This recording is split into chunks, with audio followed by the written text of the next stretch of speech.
Hello and welcome back to My Bad with Morgan Rees, the podcast all about your mishaps, your hiccups, and most importantly, your fuck-ups. And I'm here with the hilarious, the amazing, all straight from New Zealand, Eli Matthewson. How you doing? Kia ora. Nice to be here. Thank you for having me. Thank you so much for coming and coming to the UK. You're in the UK, goddammit. I'm in the UK. I'm in the big smoke, you know? Yeah. I heard all those anti-immigration marches. I mean, oh, that sounds like a bit of me. Like they're going to be very welcoming to me and celebrate my arrival. That must have been awful timing. Yeah, it is unbelievable. I mean, whenever I tell people I've moved here, they're like, why would you do that? And why now? And then, yeah. The truth is, it was my last chance, visa-wise, and, we're just going for it.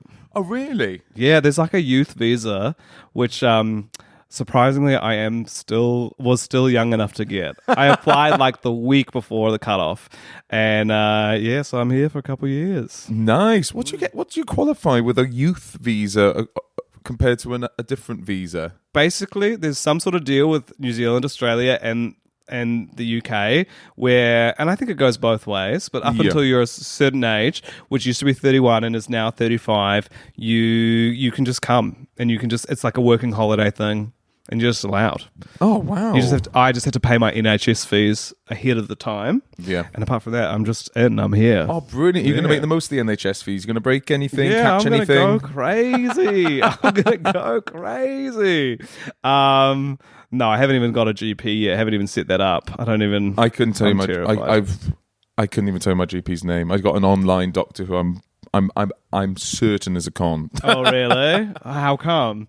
Because it's a different person every time. I got a thing called GP at hand. So my doctor is an app. Oh, yeah. And I essentially have to swipe through like I'm on Tinder. Yeah. To choose your doctor? Yeah. Wow.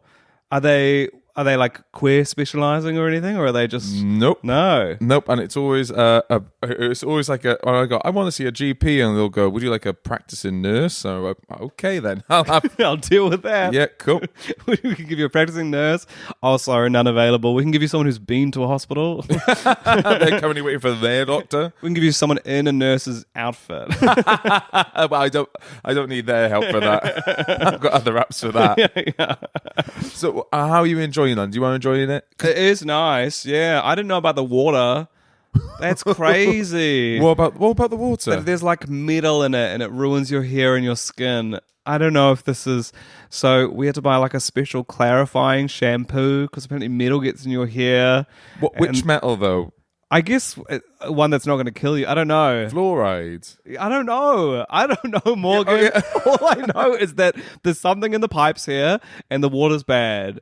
No, if you're sounding like someone that spent too much time on YouTube. It does feel like I'm anti-vax, doesn't it? No, but there's metal in the water. I would say almost gets in your skin.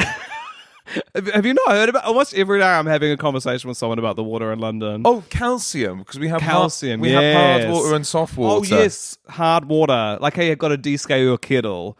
And yes. and those scales, I guess, are also like in your skin. Yes. Okay. Cool. Yeah. I'll be honest with you. I'm oblivious to it. Okay. You've got great skin, actually. Thank you. All the metal. I think it's my metal skin. You're a half transformer. Yeah. Retinol and metal. Yeah. That's beautiful. Thank you very much. No, I think what's really doing me wonders is. I always used to hate the fact that, because I'm a bit of a thicker milkshake, I always used to hate it. But now, when you're a thicker milkshake, you keep your collagen. So I've sort of like, my fatness is sort of like an organic filler. Really doing me justice. Yeah, that skin's looking beautiful. Thank you. My friend, and I won't say who because he's a listener to the podcast, he's having a mini facelift. Do you think you'd ever get that? I totally don't know whether I'll get it done. Because like people are getting it done at 40 and 50 now. I know. Do you not think... Here's one of my issues. I think we're heading towards some sort of apocalypse. And I just think when everything's ending, I don't want to have Botox in that moment. You know, like, it seems crazy that... It just seems crazy to do it. And I don't like when people look younger than their age. I think age-defying... If your age-defying work is at all visible, it adds 10 years on you.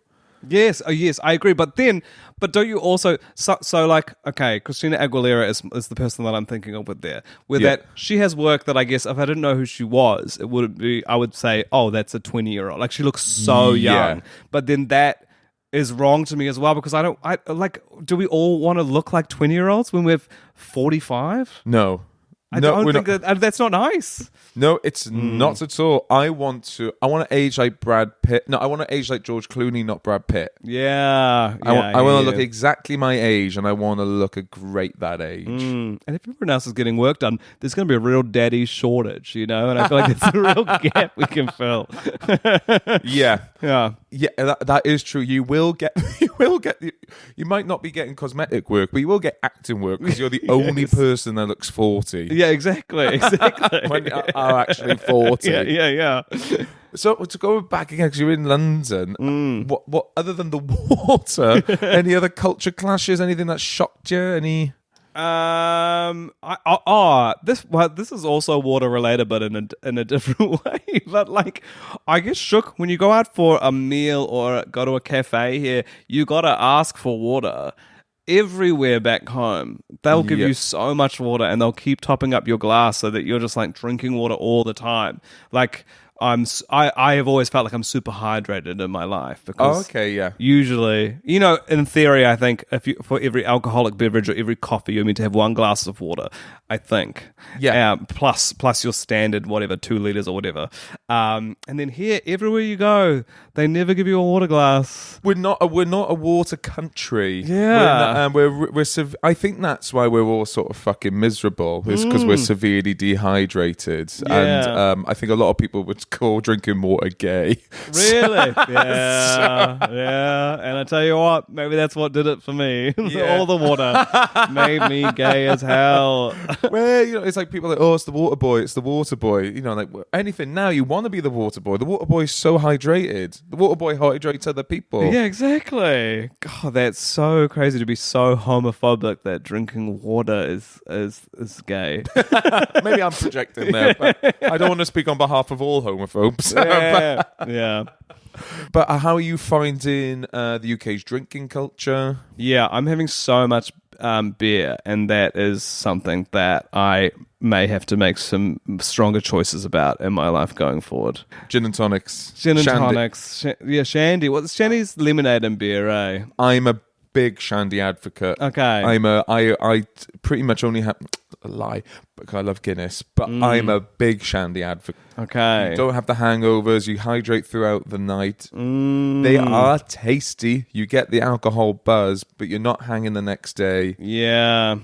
I went to see the Beths on Friday night. Wonderful New Zealand band, but I just wasn't even keeping track of the beers. And then there were free beers after the gig. Oh, yeah. And then it's just and just the idea, the going to the pub thing is not as big a part of New Zealand culture. Like we do have bars, but they're more for like a night out. So if you want to meet a friend in the afternoon, you're probably going for coffee. You go to a cafe. We don't have this exact same sort of pub culture. More in New Zealand, there's more of like when you drink, there's more binge drinking. Like you go out on a Friday night and you get trolleys. Yeah. But the like beers every day, yeah, like I certainly have had beers more days than I have not had beers since I've been here, and that's a new. I'm with you. Yeah. But here's the dark secret to the UK, I think, is yes, we are more social drinkers. They're also binging. Oh yeah, each time. binging as well. Yeah, true. I think a lot of British people don't realise they're binge drinkers, me included. Like popping out for 5 with a friend is not a little drink. True. Also having a beer on the bus or the train, or even because in New Zealand you can't have an open vessel on the streets in town. So like you can't walk around from place to place with a beer. Here, the fact that and already I'm having a beer on the bus sometimes on the way to places just because of the novelty of it. I mean, it just feels great. You got to. I think there's nothing better than train beers. Yeah. When you and your mate, you manage to get a table, you all sat next to each other and you just fill it with cans. Yeah. And a Twix. as well, like having a Twix on the train. I don't know why that for me feels very, very like I'm making the most of being here when I have a Twix on the train. Well, if that's you making the most of being in the UK, having a Twix on the train, enough for me. buddy, you're gonna fucking love this country. Yeah, I'm going to go back to New Zealand in 3 years. They're going to be like, what was it like? Amazing. It's so many Twixes on the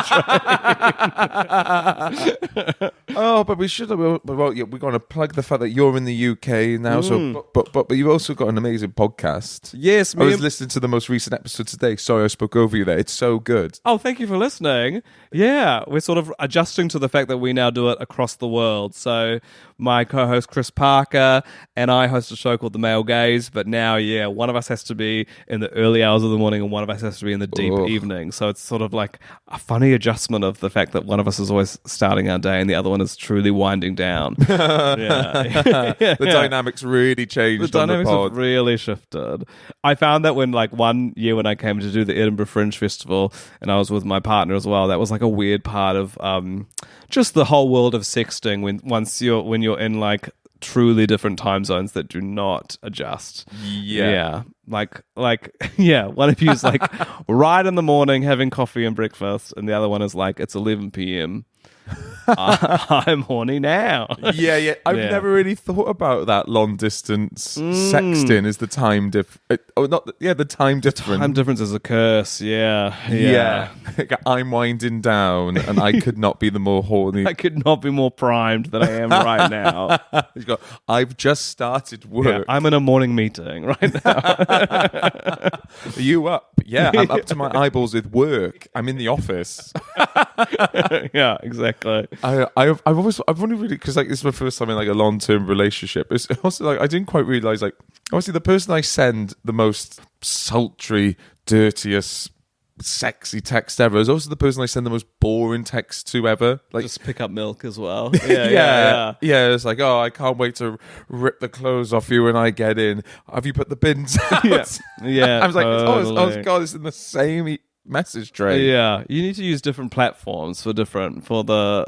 That's a really good idea. Yeah, I think on Facebook Messenger, there's like an encrypted chat that people can't, like none of it's going to get hacked into. Oh, okay. So that's just a little tip from me. You didn't hear it from here. Yeah. Although everyone's on WhatsApp. That's a huge cultural change for me as well, as WhatsApp is not a thing in New Zealand. No? Nah, no What one do you uses use? it. The text messaging app or Facebook Messenger or Instagram DM. Oh, really? Yeah. Oh, so I have no notifications on social media. Yeah. Yeah, it's all about WhatsApp over here. Yeah. It's a real monopoly. It's so weird, and I don't understand what WhatsApp has that you can't get anywhere else. Well, apparently it's encrypted. Okay. It's encrypted, so that's supposed to be the selling point. So it's either WhatsApp over here or Snapchat if you're under 16. Oh yeah. I think Snapchat's big back home. But yeah, I was in a gay tennis club back home, and that was run by a British person. So he organized all the group chat on WhatsApp. My first time really using it in this sort of using it that much, and there was like 200 people in this tennis group, and people would just be like advertising their flat, having a like queer friendly flat's got a room, and it took me so long to work out how to not automatically. You know, WhatsApp, sometimes there's a setting where it just automatically downloads any photos from WhatsApp into your photo roll. And I just would have like 20 photos of a queer-friendly flat that had a room free, just like in amongst my precious selfies, you know? Yeah, and if your boyfriend ever like looked through your phone, I think he's thinking of leaving. Yeah, he's looking at moving to Avondale. I just want to say, I listened to your podcast. Chris Parker, he came up on my Instagram the other day, and it was so funny. He had a bit about before and after getting a dog. Oh yeah, it really made me laugh. I must have forwarded that to about 8 people. Oh great! And I don't know. I must have been living under a rock. Yeah. Because then I was trolling through his stuff. It's really... He's so good. He's so good. And he's just got, we've both made two big life decisions, which was that I moved to London and he got a dog. And I feel like we're both in the shell-shocked period of what happens after you make a big decision like that. Yeah. And I was also reading the description of the podcast, and they were saying that you guys didn't come out to each other for the first 8 years. Yeah. And I just want to say, after seeing both your content and you, was that the first 8 years of your life? Or no, we were how did you not know from each other? In our 20s. I don't know.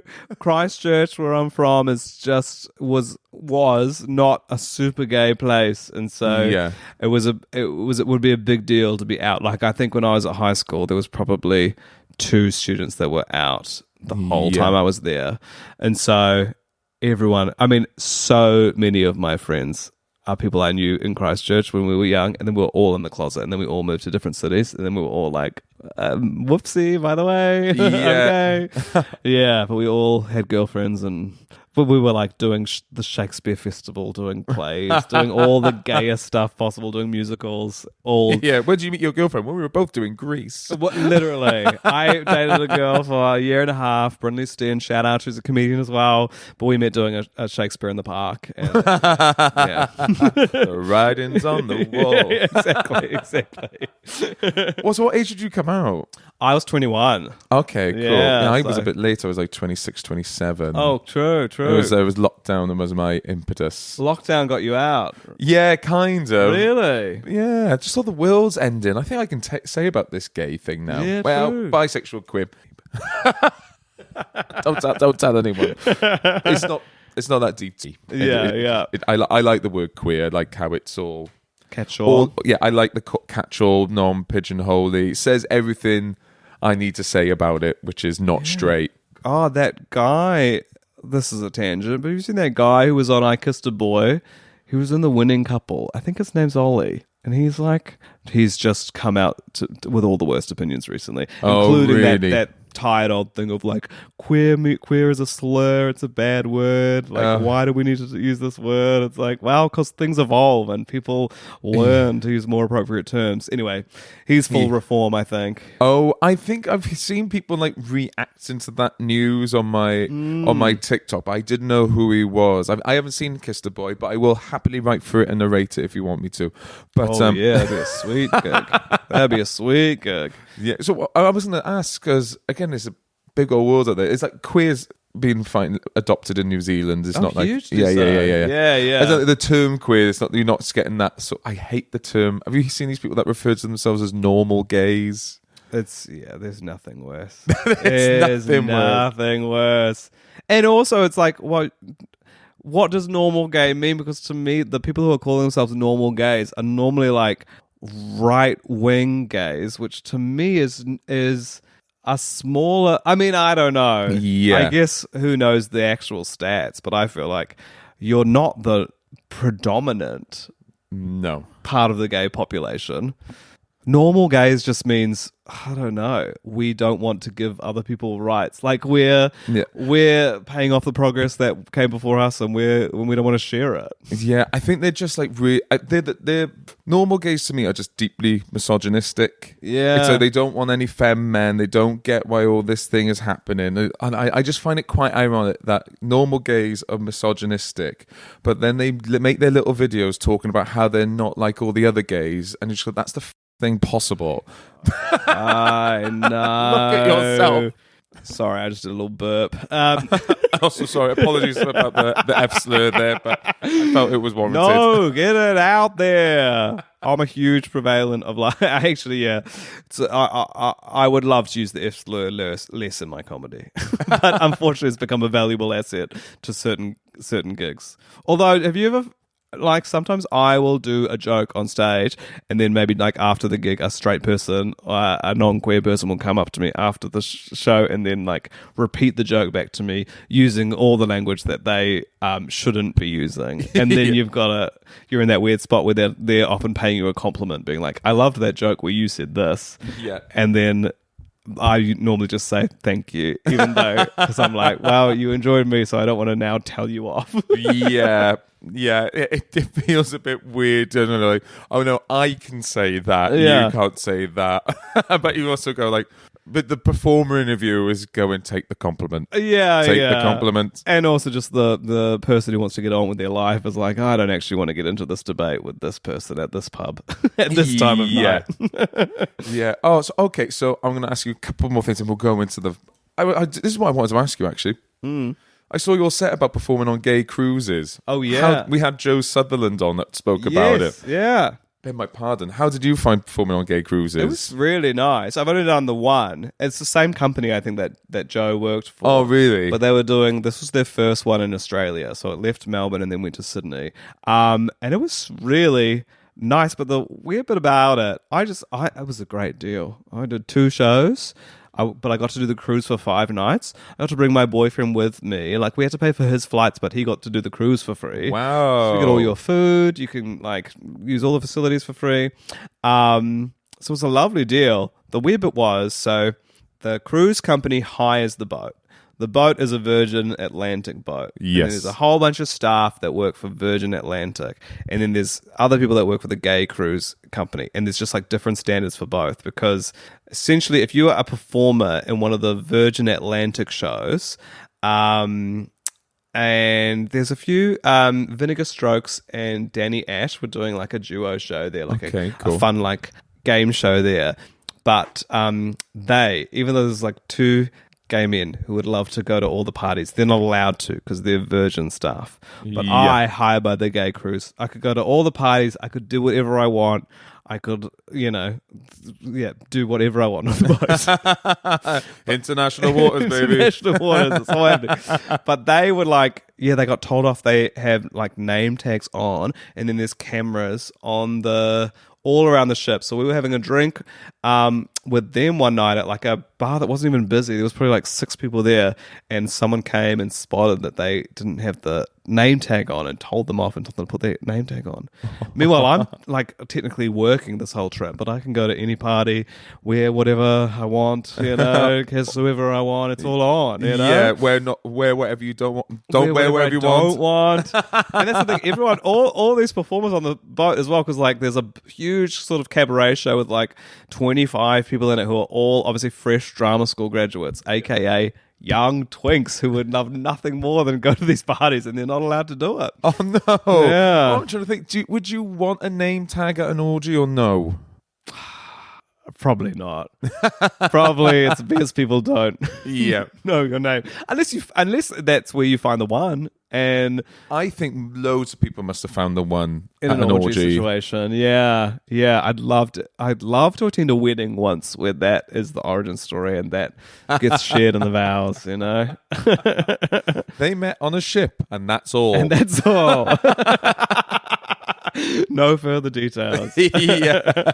Have you ever been to like one of those wedding ceremonies or like a funerals really, where clearly the priest, vicar, whoever's doing the service knows nothing. Oh yeah. Absolutely nothing about the person that they're speaking to. Yeah. I'm sort of getting to the age now where I'm very sadly losing a few grandparents. I just find it so grating. You just go, one of us could get up surely and do this. Yeah, and it's like a Mad Lib sort of speech where they've learned a couple of specific things, but they just slot it into this generic speech. So I feel like I've been to a funeral where they like mispronounced the name once before, or it's grim stuff. Yeah, I've had the opposite of that, where a family member did speak at a wedding, but he spoke. It was the details.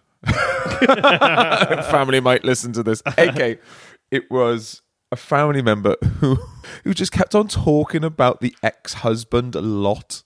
Oh wow! Was bringing up the would be saying stories about the bride and the new husband, but was conflating it with the ex-husband all the time, and everyone there's going, that was the other one.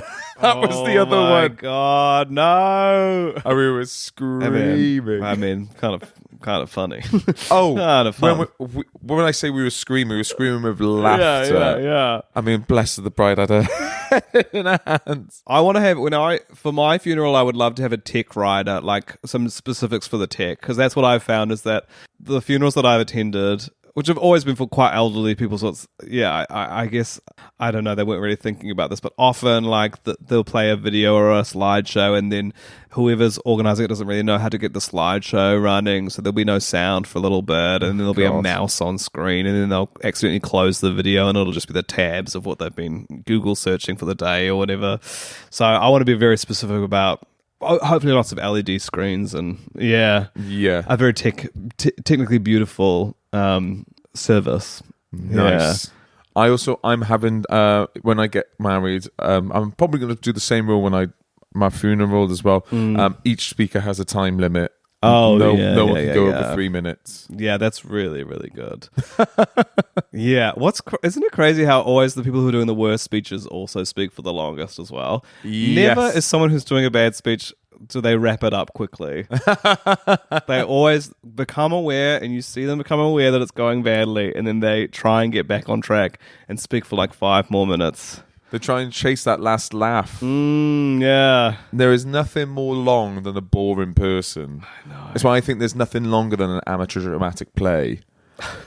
You reckon? I think nothing has felt longer than watching Amdram. And I've been in Amdram, and I love the spirit and the community and everything behind Amdram, but nothing feels longer than watching amateur dramatics. But sometimes, I don't know, sometimes an Amdram play can be the most riveting thing you've ever seen. Like, just because anything could happen. I saw Wicked at Amdram Wicked in Auckland before I left, and at one point, I can't remember, is it Nessa, the character in the wheelchair?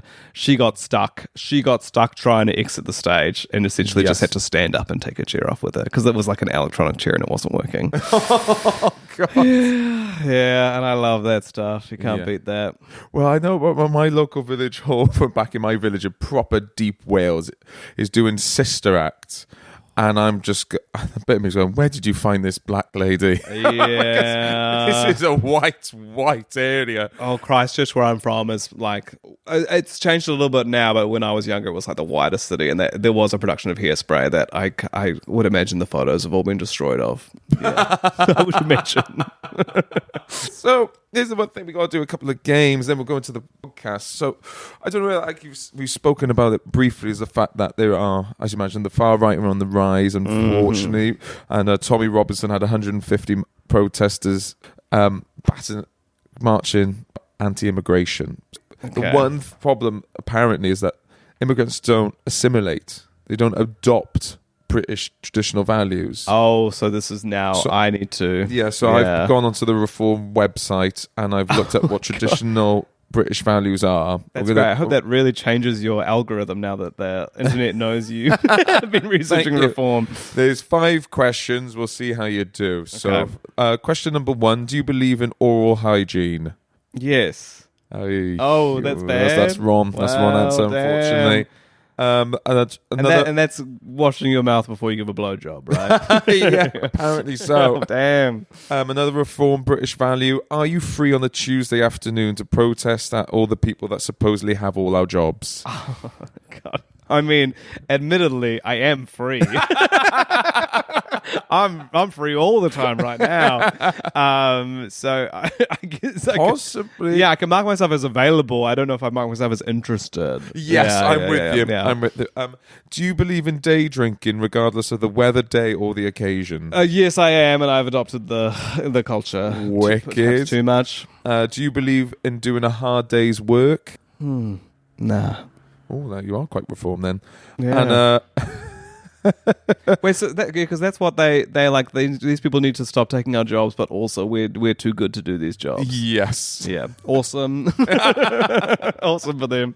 Yeah. And where do you get your news? Is it from social media, news outlets, or forwarded WhatsApp messages? It's from the intro packages on Strictly. And that's where I learn what people have been up to. Okay. Yeah. Well, you've scored 3 out of 5. Okay. So, which is, and unfortunately 5 out of 5 makes you actually British, and 4 or less makes you a treacherous simp, woke flake cuck. So apologies for that. Sorry, I'll go home. I'll pack it up. No, thank you, but we'll keep you. Yeah, keep you. okay, You're on the youth visa. Yeah, I'm on the youth visa, despite my grey hairs, despite the bags under my eyes. I am on the youth visa. So, like I said, the nature of this podcast, we'll skip lots of rounds because we have been speaking for so long, but I've loved it. Nothing to be sorry. I'll tell you what, fucking big tick in the British column. You've said sorry even though you've done nothing wrong. Yeah. That is a very British trait. And I do that many times a day, so I'll fit in all right. You'll fit in fine. So, like I said, the podcast is called My Bads because we're all rough around the edges. None of us are perfect. So what's the last thing I should go to you for? Oh my gosh, the last thing, like literally fixing anything. You know, if you need a door handle like reattached, if anything falls off, if there's anything going on with the plumbing, if you need me to plug the right things in the right hole for your TV, anything practical. Yeah. Oh, okay. Yeah. Is there anything that you have made that's actually withstanded it? Been a success story? I have assembled IKEA drawers. Okay. For sure. I have done that. But I've usually at least broken them a little bit in the assembly. Yeah, like there's a few things that have flown out. Yeah, they just come out on one side. Yeah. I think my drawer set at home, it was like properly like just leaning to one side for years. And I was like, oh, I could fix that. I could replace that. But do any construction failures come to mind as well? I basically just get my boyfriend to do anything like this. So, and is he handy or is he just less clumsy than you? I think he's learned to be handy in the space that I have left for him to fill. Yeah. Okay, that makes sense. The space that I've left for him to fill actually is the name of my memoir as well. That's what's on the bio. Yeah. And also, like cringe binges, like we said, like we've done nothing perfect. Is there anything that still makes you shudder? Okay, this just came back to me recently. Yeah. So this was probably 10 years ago. It was when I was like first starting to do stand up. I was in Melbourne for the comedy festival. We used to do a show called Fan Fiction Comedy, which is like there was a lineup of New Zealanders, and then we'd get a couple of international comics on, and so we like made friends that way. And my friend Heidi was quite good friends with Josie Long, so we got invited to Josie Long's birthday, which was very exciting because I was like, she's famous. She wrote Skins, which we've already talked about off mic as one of my main references for the UK. I mean, second shout out for Josie Long in the last 3 episodes. Really? Yeah. Wow. I'm sure, I would hope that she doesn't remember the story. But okay. So I think her birthday is always during the Melbourne Comedy Festival, and she quite often books a karaoke room. So we got invited with these like other stories about her at karaoke. Really? Yeah. Wow. Oh, who told the other story? Joe Sutherland. Okay. Wow. So we got invited to her karaoke birthday, and I'm just like I think I've barely started doing stand-up. I've probably been doing it for like a year, and we just walk in. It's like so many like idols are there. Josie's there. Josh Thomas is there. Just after Please Like Me's come out, like which I was obsessed with that TV show.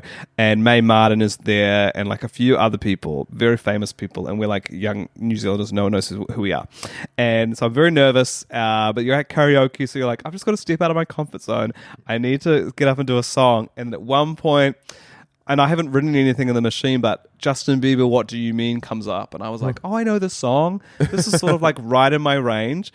And then I'm fresh out of drama school. I'm still like so earnest. And so I got up and like there was no one was getting up. So I was like, oh, I'll do this one. So I got up and sung it. And then it just became so clear that this song was picked for Mae Martin to sing because they look like Justin Bieber and they're Canadian. Like, there's like a whole reason that people have chosen this song for Mae to sing, and I am there, this person who no one in the room knows, who's just like there, very sweetly pushing singing, people out the way, to sing this song.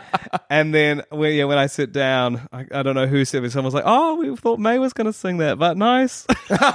So sad. Yeah. But nice. But nice, lovely. But nice, yeah. I feel like when we left the karaoke room, Josie said, "Thanks so much for coming, and wow, what a sweet voice you've got," which was so nice. But I was like, as she says, pushing you out the room, what a lovely voice you've got. Bye bye. Stop stealing songs from my actual friends.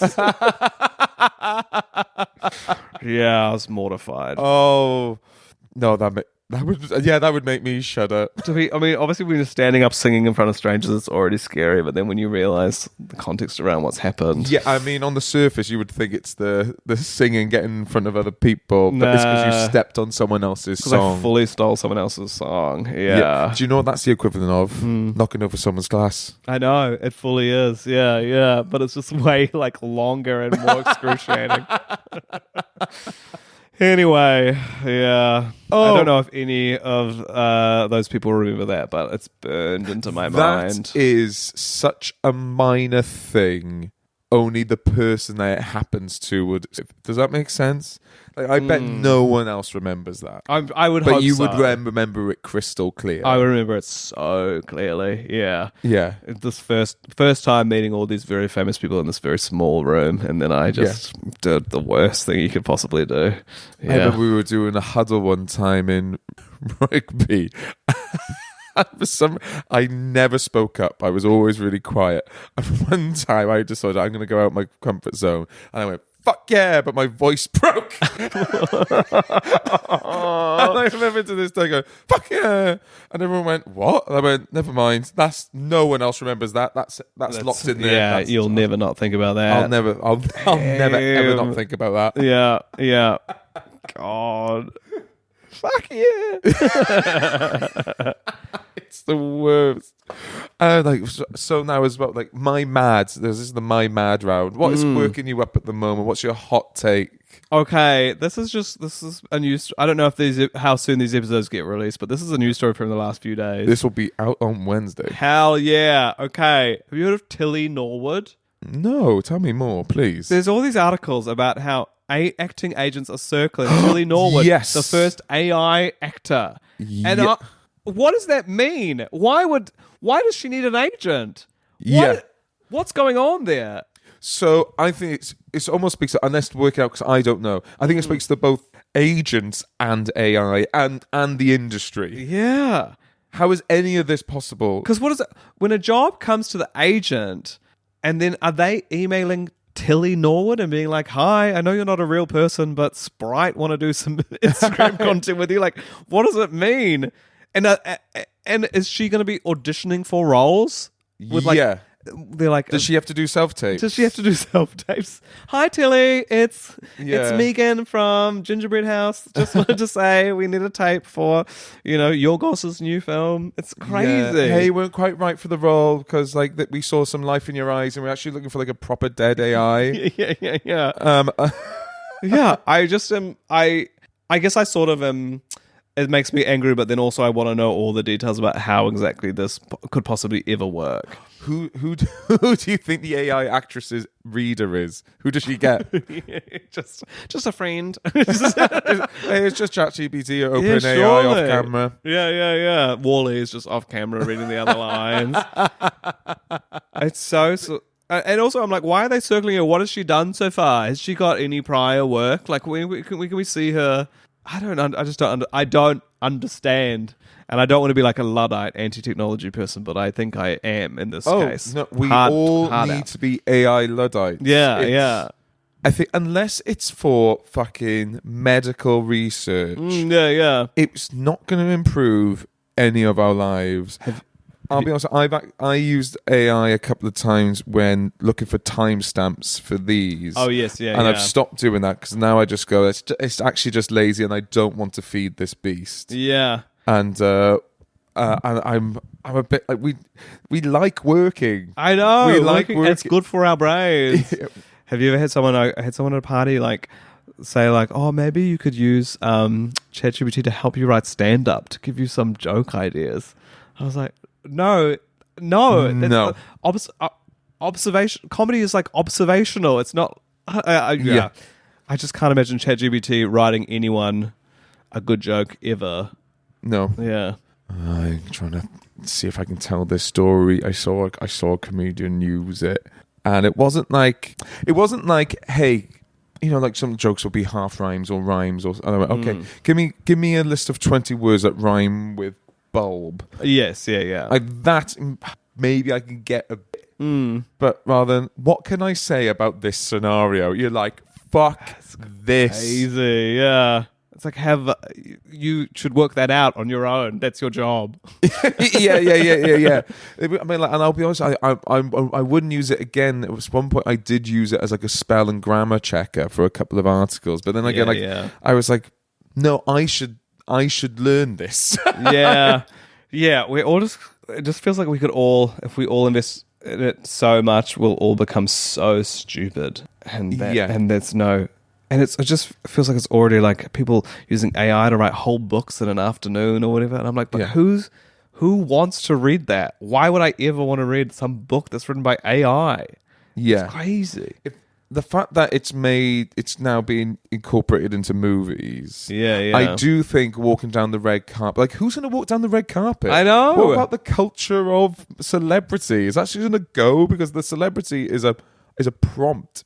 Yeah. Is it not a little bit that this first AI like actor is a woman feels kind of cooked to me as well? It's like, why are we making because already like film and TV is so skewed to like young hot woman, right? Like the average age of the best actress winner is like 22 and the average age of the best actor winner is 39, and that's because like men get all these interesting roles later on and women are always meant to be the young ingenue, right? And already they're replacing that with a robot instead of like why don't you make an AI Leonardo DiCaprio? Yeah. And I think even like you can make an argument for that it's might be a bit misogynistic as well, because usually you incorporate AI to get rid of the big overcosts, but you've just gone for the people that get paid the least. Yeah. And you're like, totally. okay, cool. Okay, just I hate AI. Same. But I've got to say, I have been thinking about Tilly Norwood all the time, and I think it would be my Snatch Game character if I was called in to do Drag Race next week. Oh, really? Yeah. Just feels like you could do anything with Tilly Norwood. Yeah. Oh God, I hate. Because what roles would she be? What would we then just have to get rid of awards? Well, I want to get rid of awards anyway. I think awards for arts makes it needlessly competitive and combative, and I think we reward the wrong things. I do think I agree with you fundamentally, but I also love awards shows. Oh, really? Yeah. They were big for me growing up. Like, it was one of the first things that I got really into, and I like Oscar trivia. Yeah. Okay, I can hear that. Maybe this is the opinion of someone that's never been nominated for a single thing. You didn't get nominated. Well, actually, they should end the awards. All awards. Hey, Morgan, you didn't get this one nomination. Well, they should finish all awards. Yeah. So we're going into the quickfire round now. Ooh. So just quickly off the top, the first two are really easy. Okay. What's your favourite colour? Orange. Horoscopes or horror nopes? Do you believe in star signs? I enjoy them. I've got a Sagittarius tattoo. Oh, really? What's your birthday? 10th of December. I'm 25th of November. I'm a Sag too. A lot of my best friends are Saggies. Yeah. Oh, really? Yeah. Okay. If the Elis were awards, what would they award? Oh my goodness. What would they award? Okay. Let me have a think. They would award best. Sorry, it's meant to be quickfire. That is absolutely fine. Meltdown. Do not worry. Okay, this can get good. Oh, now it's not going to get good. I'm like, I was like, the Eli Awards, best homemade breakfast. Oh, yeah, really? Because I would say that's something that I pride myself in. I love cooking a breakfast. I love doing like mushrooms, tomatoes, eggs, all that stuff. Where do we sit then on the full English breakfast? Yeah, I'm into it. I like getting the beans involved. It's like less fancy than what I'm used to, but I kind of enjoy. What you used to? Well, there'd be lots of like, instead of like a hash brown, there's maybe sort of like a layered potato cake, and like the mushrooms will be sort of like overnight soaked in something like balsamic-y or some they're not just like cooked mushrooms. Let's turn this into the slow round. I want to hear more about this. Yeah. Slow fire round. And I guess the bacon would be more like expensive, sort of thick cut bacon, and fancy sausages instead of. But I like it all. I like everything you get in an English breakfast. Yeah. Oh, Sneak! If I ever get on the off menu podcast, shout out. My agent does. I reckon it's in your future. That's going to be my honourable mention for a main. I think because a full English breakfast is essentially lunch and dinner. Yeah, truly. With toast. Yeah. And it's so yum. And having the few times you do get to allow yourself to have breakfast for dinner, it's the best day of my life. Would you rather everyone know your orgasm face or your orgasm sound? I'll go sound. Oh, really? Yeah, that's a common one. Yeah, in my rare experience of filming any sexual experiences, the face isn't good. Have you had to film that? Oh, not for acting jobs, just for fun, for long distance relationship fun. And yeah, I have seen my own face and thought, oh no. Oh yeah, I've got the worst orgasm face in the world. It looks like I'm trying to solve a really difficult sum. Oh really? I just look like I'm in pain, like I've been punched. Yeah, it's not good. And my chin goes back into my neck for some reason. Ugh. I look apparently like I'm staring at a pipe and I don't know how to fix it. Like I'm like That's good. Sounds like a focus. I'm fully tongue out, but not like in like a panting way, but like in like a dog that doesn't know how to use its mouth. Yeah. So if you had to describe yourself in 3 sounds, what would they be? That's great. God. If I was to go for your camera roll, what would it say about you? Oh my God. It would say, God, you're really screenshotting your homepage a lot. Because I do that accidentally like almost every time I use my phone. Oh, really? And there's lots of photos of like incidental signs in like restaurants and in the toilets and like yeah, like I took 2 photos of signs at the gym today that said, one said if you shave in the shower you will get banned from the gym forever. And I love sort of like passive aggressive stuff, and a lot of that's on my camera roll. That feels full on aggressive. Yeah, I think, it's really. I performed in I won't say the name of the place, but a club in Manchester. Quickly became apparent it's a sex club. Wow! Because when I went in there, it was in the main room, and all the drag queens were going, "God, this used to be so much better. It was in the dungeon." When I went to the toilet, it was that classic sign: 1 person per cubicle, and I went, "Okay, cool, here we go." And all the lights changed colours. Wow! 1 person per cubicle, but we have set this up for there to be more than 1 person. Yeah, big time. It was a big wink on the end of it. Yeah. If the media were to find it, what's the name of your most easily cancerable WhatsApp group? Or group chat, I should say. You don't have WhatsApp groups. Yeah, it's on Facebook. I've got one called, I think it's called Sassy and Strong Boyfriends now. It's been through a few different evolutions, but now it's called Sassy and Strong Boyfriends, which was part of a push that I've been having for, you know how sometimes women, especially older women, will call their friends their girlfriends. Yeah. And I started a public push for this is on our podcast, for men to call their male friends their boyfriends. I think that would be really beautiful. Yeah. So because I'm the only gay in this group chat, it's me and some straight boys, and so we call each other the boyfriends. That's really cool. Yeah. I really like that. It can be physical, personality, behavior, anything. What's one of your weirder turn-ons? Oh, physical behavior. Okay. Do you want me to give you a couple of examples? Yeah, please. I would love some examples. So my boyfriend, he loves people with big hands. I find it really sexy when someone's really into something. Oh yeah. I quite like when men have grey hair, like a fully grey hair sometimes. Yeah. Are we talking silver fox? Or are we talking, it can recede, it can be the bald spot, it can be... I basically just had a really hot classics lecturer. He was Australian, he was tanned and had really white hair. Yeah. And I probably am now already older than he was when he was my lecturer, but he was so beautiful. And yeah, I really like that. And I sort of like, he would always wear polo shirts and then lean back a little bit. And when the polo shirt, when the shirt just like rides a little bit up and then you see the bottom of the belly. Yeah, I'm sort of sourcing everything to this one man who changed a lot of things It's for your me. weirdest turn on classic lecturers. Classic lecturers, yeah. Universities in Canterbury. Yeah, that's it. And finally, if you're online, where can people find you?